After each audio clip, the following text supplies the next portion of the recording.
கூலி படத்துடைய கேரக்டர் ரிவீல பத்தி பண்ணிட்டு இருக்கும்போது, இப்போ நம்ம தலைவருடைய பேர் என்னன்னு சொல்லி வந்து ஒரு பில்டப் பண்ணியிருந்தாங்க. சரி எல்லா நியூஸ் சேனலும் ஆல்ரெடி நியூஸ போட்டாங்க. எப்படியும் வந்து நாளைக்கு தான் வந்து அறிவிப்பாங்க அப்படின்னு நினைச்சுட்டு நானும் விட்டுட்டேன்.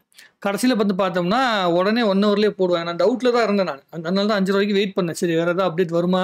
சரி வந்ததுக்கு அப்புறமேட்டு போட்டுக்கலாம் அப்படின்னு சொல்லி பார்த்தா, திடீர்னு வந்து அறிவிச்சுட்டாங்க. தலைவர் அவர்கள் வந்து கூலி படத்துல தேவா அப்படிங்கிற பேர்ல வந்து நடிக்கிறாரு. ரொம்ப அற்புதமான ஒரு பெயர். எனக்கு ரொம்ப புடிச்ச பேரும் கூட. நம்ம அத பத்தி யோசிக்கவே இல்ல. ஸோ நம்ப தளபதி படத்துல வந்து தலைவருடைய பேர் வந்து சூர்யா. அவருடைய நண்பரோட பேர் தான் வந்து தேவா. நம்ம மம்முட்டி சார் நடிச்ச பேரு. ரொம்ப அற்புதமான ஒரு கேரக்டரு. அந்த கேரக்டர் வந்து எந்த ஒரு தலைவருடைய ரசிகர்களுமே மறக்க முடியாது. ஏன்னா தளபதி படத்துக்கு பிறகு தமிழ் சினிமாவுடைய அந்த மாஸ் ஹீரோ அப்படிங்கிறதுக்கு உண்டான இடம் இருக்குல்ல, அது வந்து மிகப்பெரிய ஒரு பிளாட்ஃபார்ம் வந்து உருவாச்சு. இப்ப எல்லாருமே சண்டை போட்டுட்டு இருக்காங்கல்ல 4 மணி ஷோ அதெல்லாம். 4 மணி ஷோ, மிட் நைட் ஷோ இது எல்லாத்துக்குமே வந்து ஆரம்ப விதை போட்டது வந்து தளபதி படம் தான். ஸ்பெஷல் பஸ் எல்லாம் குடுத்து அந்த படம் போய் பார்த்துருக்காங்கன்னா பார்த்துங்க.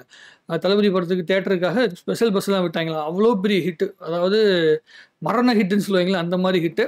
ஸோ அந்த படத்துடைய கேரக்டர் வந்து தலைவர் நடிச்சிருக்கும்போது ரொம்ப ரொம்ப சந்தோஷமான ஒரு விஷயமாவும் இருக்குது. ப்ளஸ் அதில வந்து அந்த கூலி படத்தில வர அந்த பேட்ச் இருக்குல்ல, இந்த கூலி பேட்ச்ல வந்து 1421 அப்படிங்கிற ஒரு அ பேர் இருந்துச்சு. அந்த நம்பர் இருந்தது. அப்பதான் நான் யோசிச்சேன். இந்த லாஸ்ட் சப்பர் அப்படிங்கிற விஷயத்த வந்து சொல்லிட்டே இருக்காங்களா?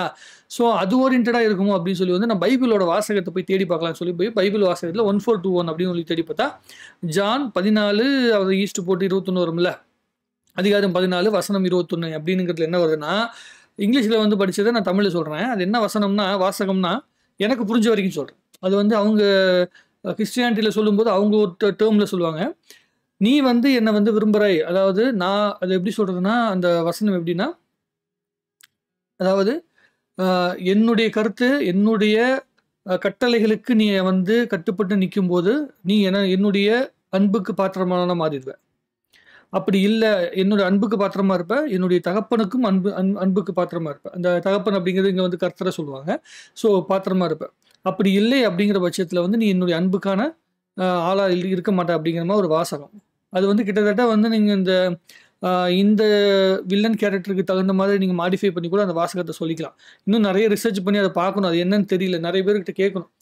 ஃப்ரெண்ட்ஸ்ல கிறிஸ்டியன்ஸ் இருக்காங்கல்ல, அவங்ககிட்டலாம் கேட்டோம்னா, அவங்க இன்னும் நெறைய விஷயங்கள் சொல்லுவாங்க. அது என்ன வாசகம்? புதிய ஏற்பாடா? பழைய ஏற்பாடா? நம்மளுடைய இந்த படம் இருக்கு தெரியுமா? நல்ல படமாச்சே. லூசிஃபர் படம் இருக்குல்ல. லூசிஃபர் படத்துல கூட வந்து நம்மளுடைய மோகன்லால் சார் வந்து ஒரு வாசகம் பேசுவாரு. அது வந்து பயங்கரமா இருக்கும். எசேக்கியேல் 17 ஏதோ வாசகம் 23 சம்திங் ஒண்ணு சொல்லிட்டு பயங்கரமா இருக்கும். கொள்ளையிடாதவர்கள் தன் சுயநலத்தாலும், இதனால குரூரத்தாலும் நீதிமான்களின் வாழ்க்கையில் நின்று அவர்களுடைய வாழ்க்கையை கெடுக்க பார்க்கிறார்கள். அப்படி இப்படின்னு ஒரு வாசகம் வரும். பயங்கரமா இருக்கும். அது அந்த சீன்ல பார்க்கும்போது தாறுமாறா இருக்கும். ஸோ அந்த வாசகத்த பேஸ் பண்ணி இந்த 1421 அப்படிங்கிற அந்த நம்பர் போட்டிருக்காங்களா அப்படிங்கிறது நமக்கு தெரியல. நான் என்ன நினைச்சேன்னா, தீ படத்துல வந்து 786 தான் நம்பரா இருக்கும். இன்னொரு படத்துல என்னமோ 777 அப்படிங்கிற நம்பரா இருக்கும்னு நினைக்கிறேன். தலைவருடைய அந்த பேட்ச் நம்பர். ஆ உழைப்பாளி படத்துல. ஸோ அதெல்லாம் விட்டுட்டு இவன் 1421 அப்படிங்கிற நம்பர் வரனால, இதுல ஏதாவது ஒரு காரியம் இருக்கும். இதுல ஏதாவது ஒரு விஷயம் இருக்கும். குறிப்பாக எனக்கு அந்த பைபிள் ஓரியன்டட் வாசகமா தான் இருக்கும்னு நினைக்கிறேன். ஸோ அத நம்ம ரிசர்ச் பண்ணிட்டு, அது என்ன வாசகம்னு கரெக்ட்டா தெரிஞ்சுச்சுன்னா, அத பத்தி இன்னும் டீட்டெயிலா நம்ம பேசலாம். இப்போதைக்கு புரிஞ்ச வரைக்கும் என்ன தோணுச்சோ, அத வந்து நான் இப்ப சொல்லிட்டேன். உங்களுக்கு என்ன தோணுது அப்படிங்கிற விஷயத்த வந்து கமெண்ட்ல எழுதுங்க. அப்போ தேவா அப்படிங்கிறவருடைய அந்த வில்லனிசமான ஒரு ஆட்டம் தான் நம்முடைய கூலி படத்துடைய கதையாக இருக்க போகிறது. ஸோ நம்ம ராஜசேகர் எப்படிப்பட்ட ஆளா இருக்க போறாரு, இப்போ கலீஷா எப்படி இருக்கிறாரு அப்படிங்கிறதெல்லாம் நம்ம வந்து பொறுத்திருந்து பார்க்கணும். ஒவ்வொருத்தவங்க கேரக்டர் எப்படி வந்து லிங்க் ஆக போகுது அப்படிங்கிற விஷயத்த நம்ம அதிகமாக கவனிக்க வேண்டியது இருக்குது. நம்ம சத்யராஜ் சார் வந்து என்ன சொல்லியிருந்தாருன்னா, ஒரு இன்டர்வியூவில் சொல்லியிருந்தாருன்னா, நம்ம சிவாஜி படம் நடிக்கும்போது சரி, இந்திரன் படம் நடிக்கும்போது சரி, ரொம்ப அழுத்தமான கேரக்டர் நமக்கு இல்லை அப்படிங்கிற மாதிரி சொல்லியிருந்தாரு. ஸோ இந்த படத்தில் தலைவருடைய நண்பராக வர மாதிரி தான் ஒரு கேரக்டர். ஸோ நண்பர் அவருக்கு ஈக்குவலான ஒரு என்ன சொல்றதுன்னா, அவரு கூட பயணிக்கிற ஒரு கேரக்டரா தான் வர மாரி வந்து சொல்லியிருந்தாங்க. ஸோ சத்யராஜ் சாரும், ரஜினி சாரும் சேர்ந்து ஒரு பவர்ஃபுல்லான பெர்ஃபார்மன்ஸ் வந்து நடக்கிறதுக்கு உண்டான வாய்ப்புகள் மிக அதிகம்.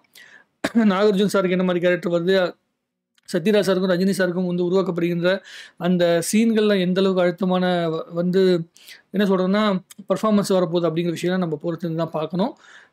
ஆக இன்னைக்கு வந்து 2 அப்டேட்டுமே ரொம்ப சந்தோஷம். அதாவது இந்த கேரக்டருக்கு குடுக்கப்பட்ட பில்டப்புக்கும் ரொம்ப சந்தோஷம். இந்த தேவாங்கிற பேரு எனக்கு ரொம்ப ரொம்ப பிடிச்சிருக்கு. தலைவருடைய அ அந்த டோன் இருக்குல்ல, அந்த டோன்ல அந்த தேவா அப்படிங்கிற அந்த வார்த்தைய வந்து தளபதி படத்துக்கு பிறகு இப்ப தான் நம்ம கேட்க போறோம். ஸோ அது எப்படி இருக்கு அப்படிங்கிற விஷயத்த பார்த்துட்டு, நம்ம மறுபடியும் நெறைய விஷயங்கள் பேசலாம். உங்களுக்கு என்ன அப்டேட் தோணுது? நீங்க என்ன மாரி விஷயங்கள் தோணியிருக்கு?